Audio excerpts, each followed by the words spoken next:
welcome to Epiphytic Cacti. Today we're going to do a little bit of an unboxing. I have this lovely drink that I just made. This is, I believe it's like pumpkin spiced coffee with heavy cream and then Starbucks hot chocolate with marshmallows. But there's only one marshmallow in there, so I'm pretty sure it should have been with marshmallow, singular. I'm a little weirded out why there's only one marshmallow, but okay. So let's go ahead and you can start with this box. There we go. Just a couple of little cuties. This lady, she sells, you know, pretty small starts of Schlumbergera generally. They're usually pretty rare Schlumbergera. I've bought quite a few Buckleyi hybrids from her. Again, this is the United States. She sells on eBay. And sometimes some pretty wild varieties. She's really well known. I can't really say her name because that would not be cool, but she's really well known in the Schlumbergera community.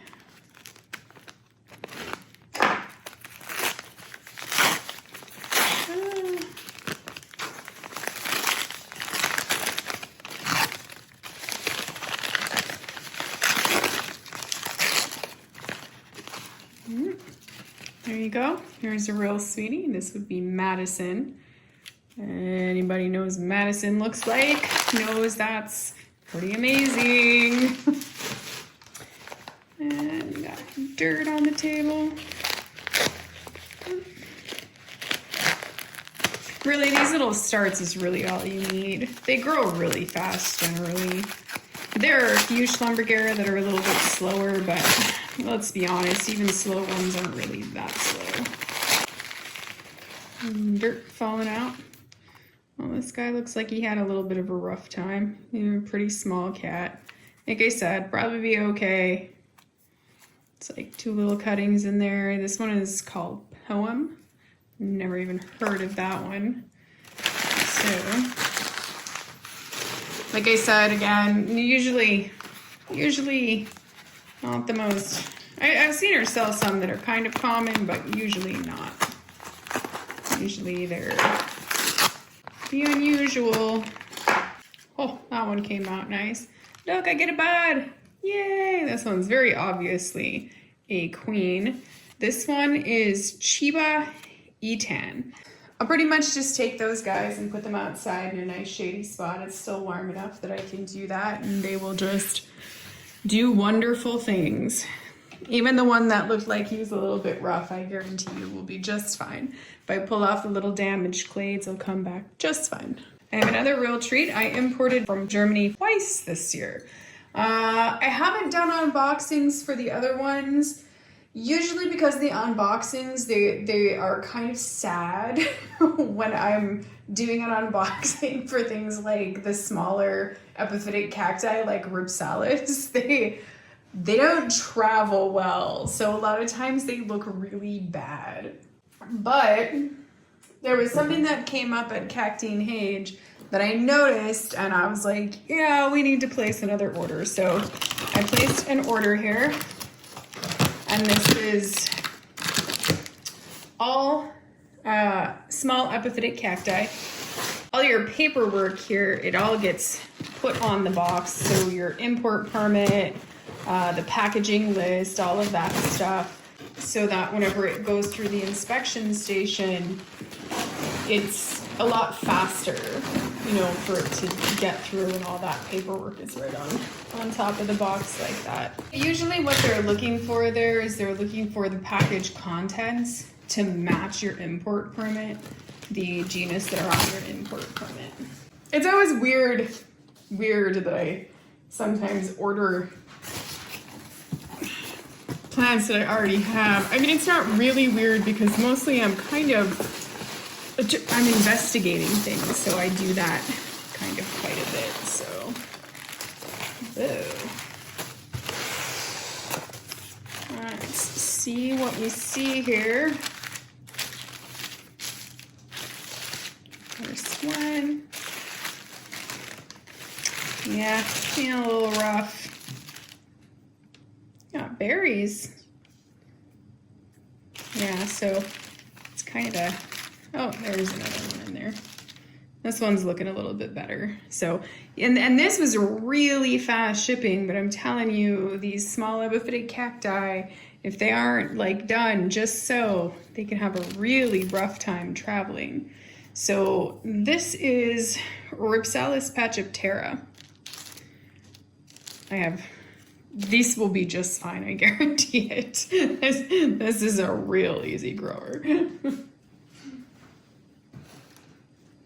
And I have a lot of it. All those berries are just falling off. I definitely do want to plant I want to grow some Rhipsalis from berries. I think that would be really fun to watch.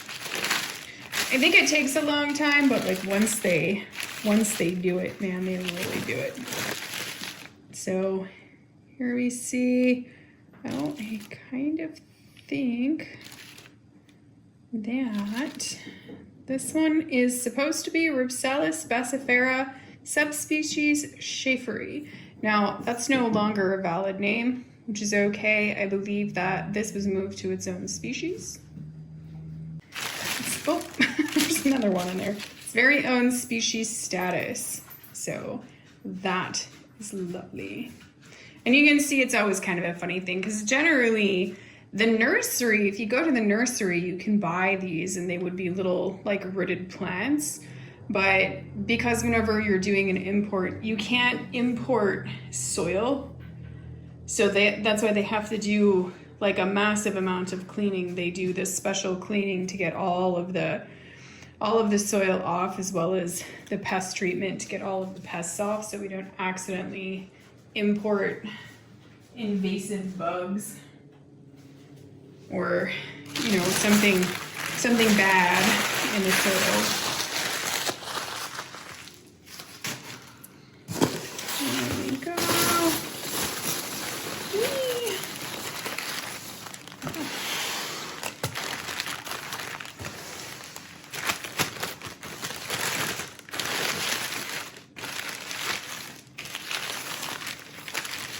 Oh, pretty. I got some more berries. Look at that. Wow. This is really pretty. This looks like, says Rhipsalis Oblonga. So this is actually really interesting. So yeah, like the moment that I opened it up and I looked at it, I was like, wow, that looks like Rhipsalis. And I can't say it, it would be Crispum marginata. And the thing is that I believe that they moved that plant to be classified as Rhipsalis oblonga. So I think that's kind of the deal with that. You can even see it on the label. And I've read that on rhipsalis.com too. It's kind of weird though, because I have other plants that are labeled Rhipsalis oblonga, and I'm like, they don't really look like this. But I think this is a beautiful plant. I definitely, it kind of, someone once told me that it looked like lettuce, and it really does. Didn't expect that, but I am very excited that it has berries on it. I mean, absolutely no offense by this whatsoever. I think Rhipsalis are complicated, and as a friend of mine said, they all damn look the same.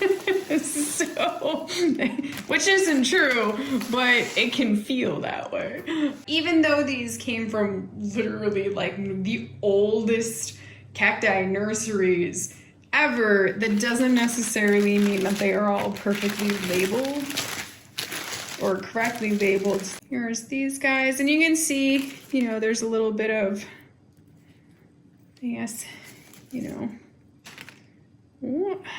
stuff's going on. I have picked this one up before from several different places. Not the easiest shipper. Doesn't really ship all that well. Gets a little bit mad, but it'll be just fine. This is Rhipsalis Goebeliana.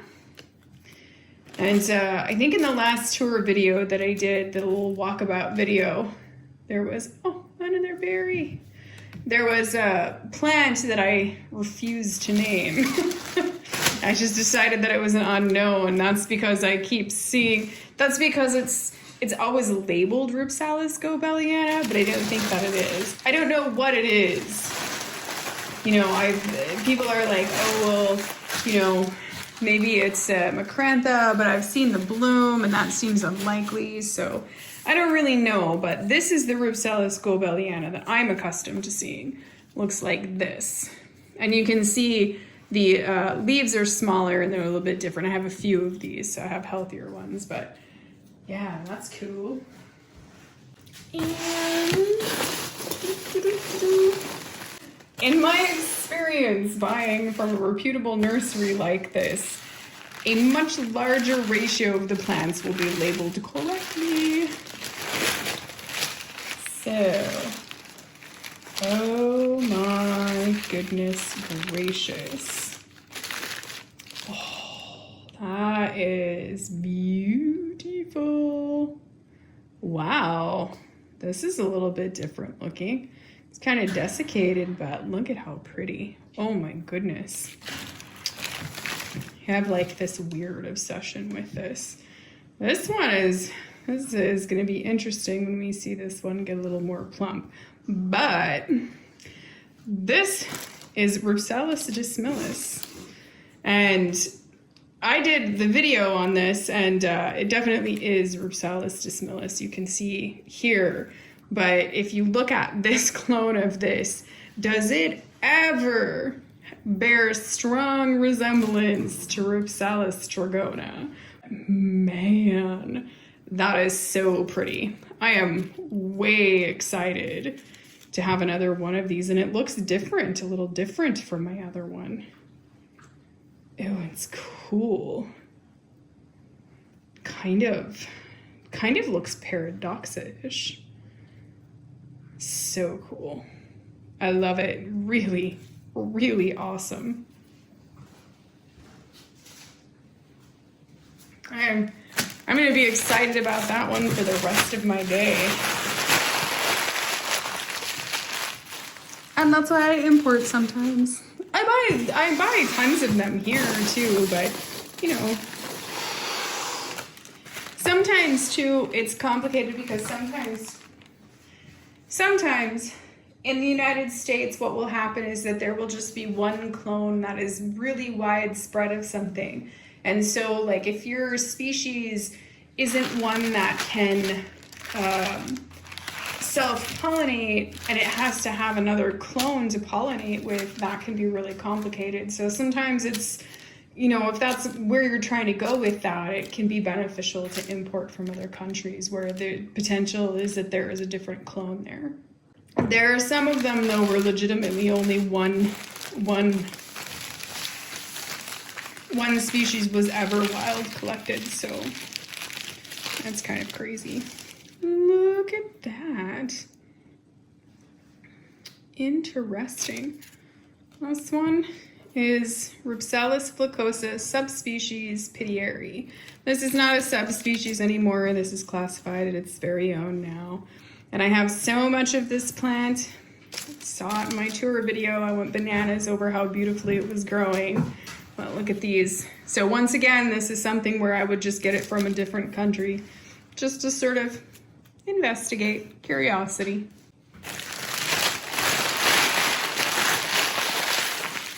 There's one in here that I am really wondering if it survived. I imported it last time and oh my goodness, it was so tragic. Oh, it was rough. And it was like survived from a little tiny stick. And then this is horrible, but it survived from this little tiny stick and it finally started to put on new growth. And then a freaking like weird little caterpillar worm thing outside ate all of the new growth.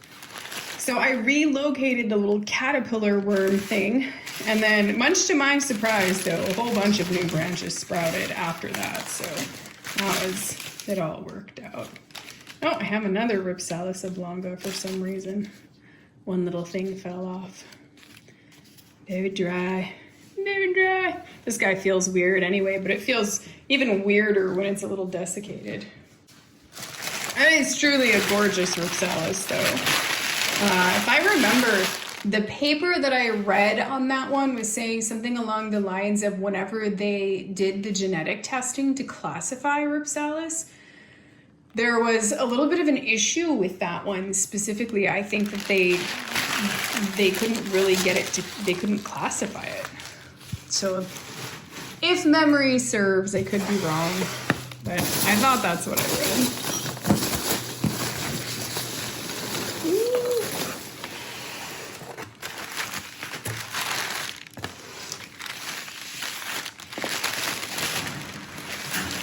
Oh my gosh. Whee! Like as if I needed more of this. Oh yeah, so here is an example of something that is wildly mislabeled. And this is so funny because I already bought one of these from them. And it was wildly mislabeled then, and it's wildly mislabeled now. So this is really funny. But you can see what this label says. Rhipsalis pacheco-leonis. That is not Rhipsalis pacheco-leonis. That is 1000% Rhipsalis Neves-armondii form Megalantha. So I have more Megalantha. I have a lot of Megalantha. I need to probably work that out. So that's what I mean. Just because it's a big nursery doesn't always mean that you're gonna get 100% accuracy there. You know, and they have tons of cacti. I mean, like I may get epiphytic cacti from them, but they have so many other types of cacti there. Like I said, it's like a huge nursery, and they have other things. They have lots of other things, Hoya, etc., etc. Oh, look at that! So this is in my tour video too. My recent walkabout. Oh, this one has a clone number. That's exciting. This would be Paranganiensis. I'm just, it's not. You know what? I just got done with work.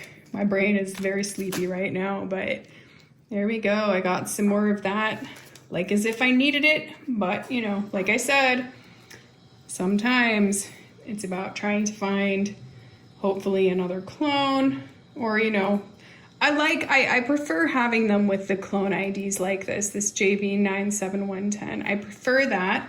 And sometimes in the United States, it's really difficult to get them with a clone number. That just gets dropped right out of it, because that's not a thing that we seem to care that much about in the United States.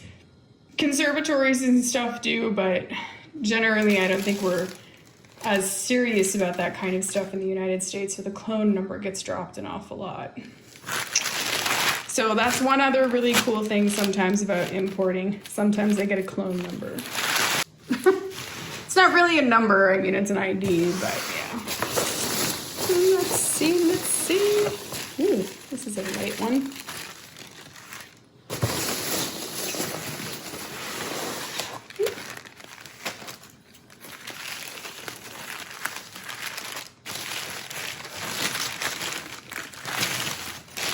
Oh, that's a tiny little dude. Oh, I'm excited about this though. I am really excited about this. I knew there was gonna be more back there. He's looking a little rough. He's a little rough. It's okay though. Oh, you dropped a little bit. There we go. This one is Rhipsalis cuneata. This one looks like it has some kind of clone thing on it too. Some kind of an ID. There you go. I couldn't find this in the United States, never see it. So I was like, well, we'll pick that up from Kakteen-Haage and see what it looks like. So, kind of interesting. I still can't believe that my hot chocolate only had one marshmallow.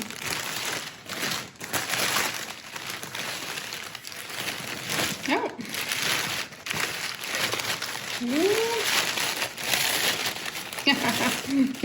Aren't those cool? Bam! So this is kind of a cool Rhipsalis. This would be Rhipsalis Agudoensis. This one also has a clone number. And this is interesting. I've read some crazy things about this plant. Like the suggestion that this is actually just Rhipsalis Pachyptera, but it just is a different form, just growing in a different form. I have no idea. I've never seen it bloom. I have another one outside. Grows beautifully. So many peanuts. So many peanuts.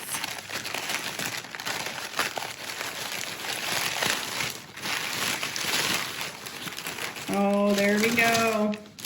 The whole entire reason this order was made to begin with. Look at that. Isn't that beautiful? Oh my goodness. This is a terrible hard name to say, but I just like to call it Pfeiffera Miyagi. But that's not how it's said. It's Miyagawae. This one has a clone number, and this one, like again, this one, they're selling it classified as Lepismium. It's not. But a lot of times if you have, awareness of that kind of thing, that you might be able to get something, but like it might be under an old classification or a different classification, different genus or whatever, or even an old name. Sometimes you can find some pretty rad stuff. But I have wanted this baby for a really long time. So it was the whole entire reason that this order was placed.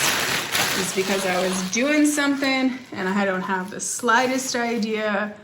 I think I was researching a Lepismium, and when I was researching it, I somehow just landed on the site, and I was like, oh my goodness, it's in stock. So that's how that worked out.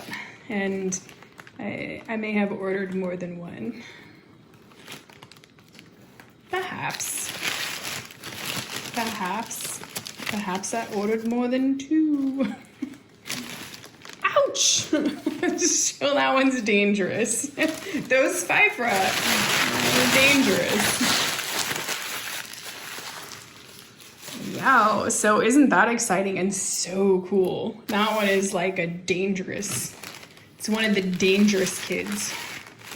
Super cool. Man, I'm looking at it and I'm like, oh.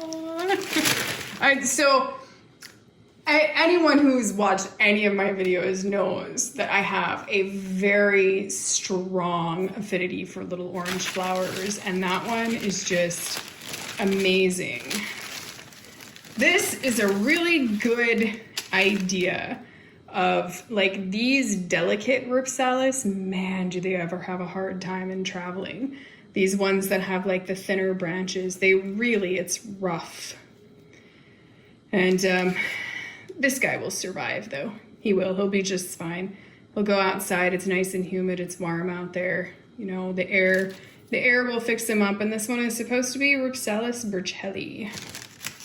Very excited about that. I mean, I might have Rhipsalis Burchellii in my plants, but I don't really know because Rhipsalis Burchellii and Rhipsalis campospotoana look so much alike as plants and flowers and everything that I think most people can only really use the fruit to tell them apart. Man, I think hot chocolate as an adult is nowhere near as delicious as it was as a child. But it might just be me. I don't know. Something seems a little different. Oh gosh, she's pretty. My obsession is so real with this plant. Oh my goodness. Why do I feel the way that I feel about her? That was really weird. That got weird. It's okay. So Rhipsalis Floccosa, but I have so much of this, so very, very much, and so very many different clones of Rhipsalis Floccosa. I have a very strange obsession with this plant. So pretty. Yeah. I mean, in all of them. I think some of them are really hard to find.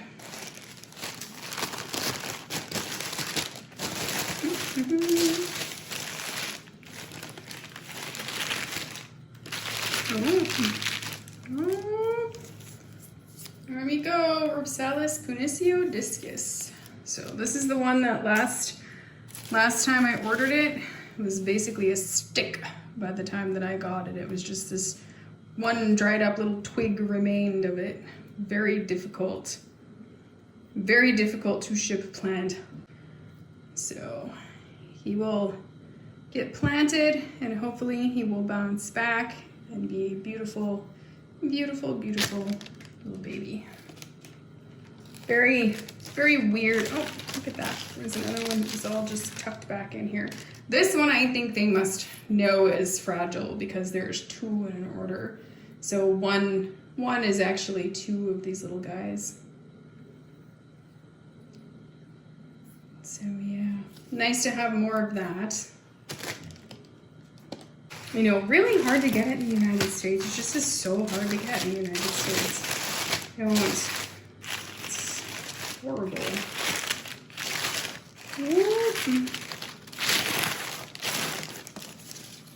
Whoa, what?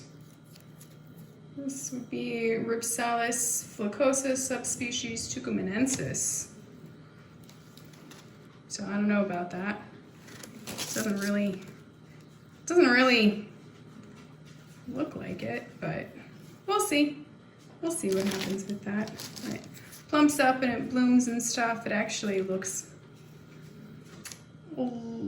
this looks a whole lot more like Rhipsalis grandiflora. I don't know, like I said, we'll have to see.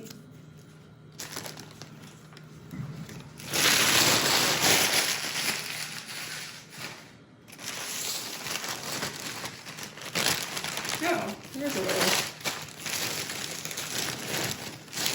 Wow, he's a bushy little dude. So Rhipsalis elliptica is what this one is labeled as. Interesting.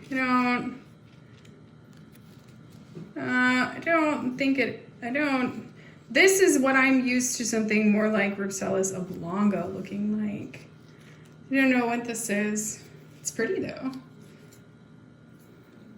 So we'll have to plant that and then see. Oh, of course there's another little one floating in there. I just keep missing the fact that there's more than one little one floating in there. Yeah, interesting. It's really interesting. Yeah, there's another plant that I have that looks strikingly similar. I have this plant that is really weird that I think might be Rhipsalis rhombia, which for those of you that don't know, Rhipsalis rhombia, they found some specimen to kind of be a stand-in and then do genetic testing just to prove that Rhipsalis rhombia is a distinct species. It can be described. So it has been placed and it really is now a Rhipsalis species. It's no longer like this thing where it was a weird thing where it seemed like everything was just getting kind of like tossed in there where they didn't know what it was. So they'd be like, well, let's just call it Rhipsalis rhombia. But there's a plant that I have that looks remarkably similar, but it also looks remarkably similar to the other plants that I have that are labeled as Rhipsalis oblonga. So I have no idea. But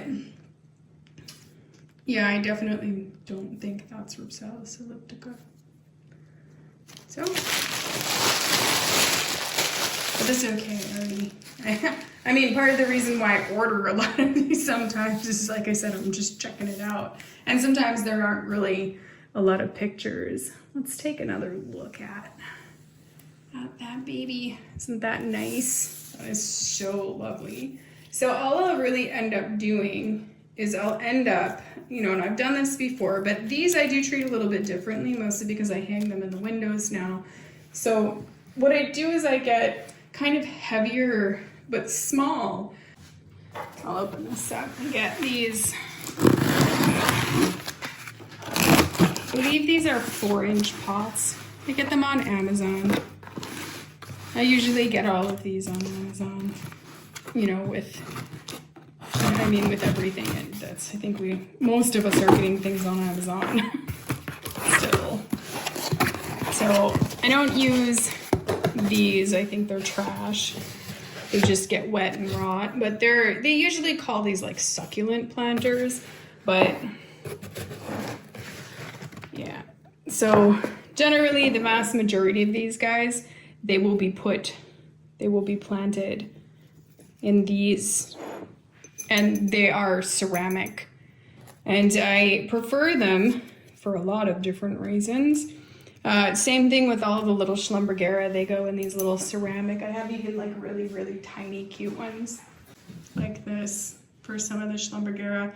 And I prefer these. They have to have a drainage hole. That's key though. I prefer all of these for a few reasons. One is the weight. So a lot of epiphytic cacti, they have shallow root systems, but they are very top heavy. So they will grow very quickly and they will get very top heavy. So I find that growing them in these small ceramic pots helps to really keep them stable. So that's what's gonna happen to a lot of them. They will be put in these, I believe these are 4-inch ceramic pots, yeah. These pretty 4-inch ceramic, ow. Oh, she's poking me. There we go. Yikes.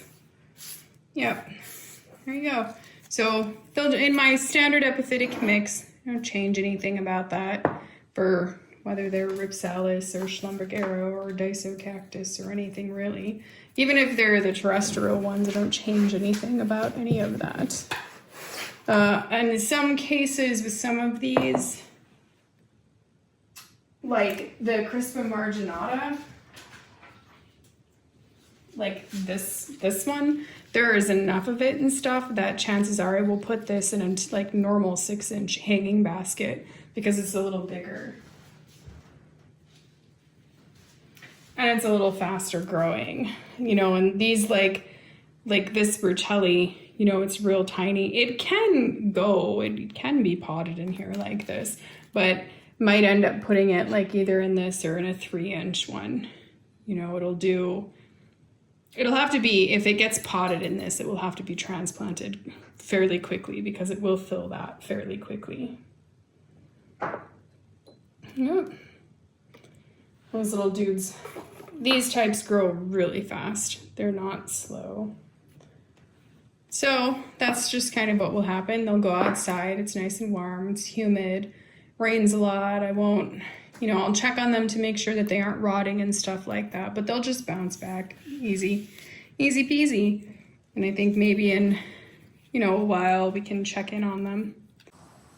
There we go. That is what they look like all potted up. They're absolutely beautiful. I went with putting all of them in the 4-inch ceramic pots, kind of regardless. I really like these 4-inch ceramic pots. Like I said, I like the weight. Especially with some of the more upright ones and some of the little heavier ones. I'm guessing that Pfeiffera Miyagawae is going to be an interesting grower. You can tell it has a very interesting growth pattern. So it's going to be kind of one of those unruly kids that's, you know, gonna, like, you put it in a hanging basket, but it's not really at a hanging stage just yet. I'm not exactly sure how much of a hanger it really is. It kind of looks like a bit of a wild child, you know.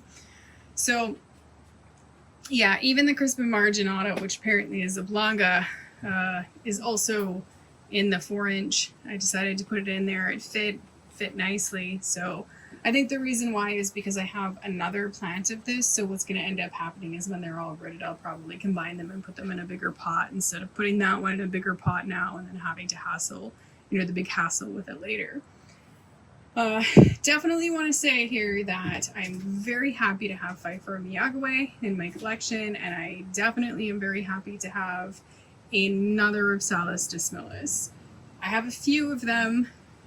They all look a little bit different though, so I'm very excited about that. All 3 of my Rhipsalis Dissimilis look just a little bit different, so looks like I may have hit the lottery with that and managed to pick up 3 different clones in 1 year, so that's pretty interesting.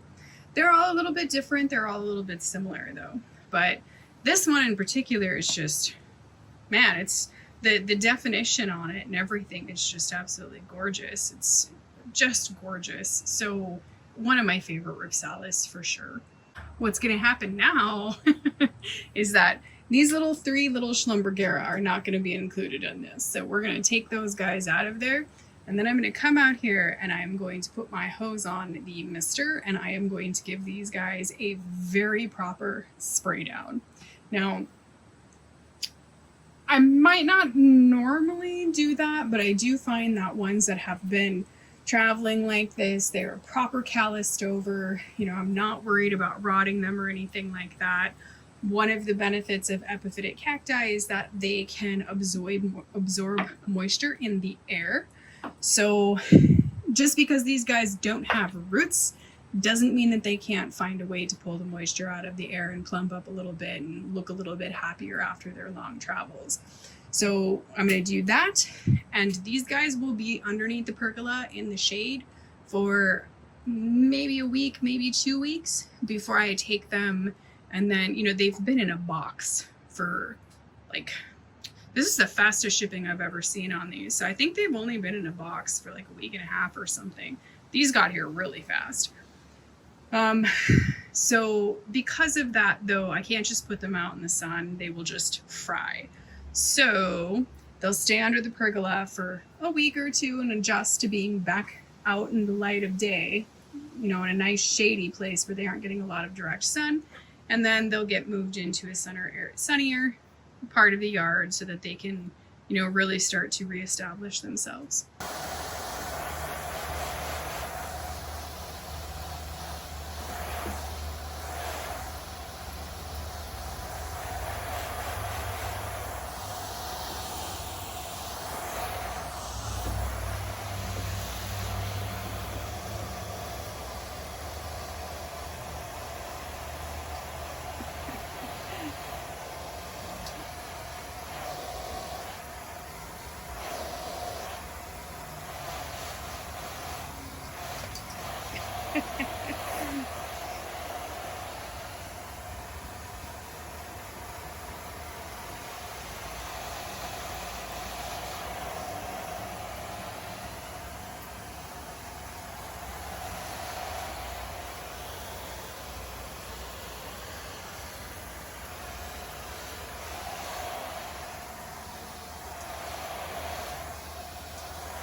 Now I'll just make sure, like this guy's branches are sitting in that water. I'll basically tip this so the water runs off, so that's not like that. And then they'll just sit here for a week or two. I hope that you've enjoyed watching me unbox these beautiful kids. Thank you for watching and happy cacti growing.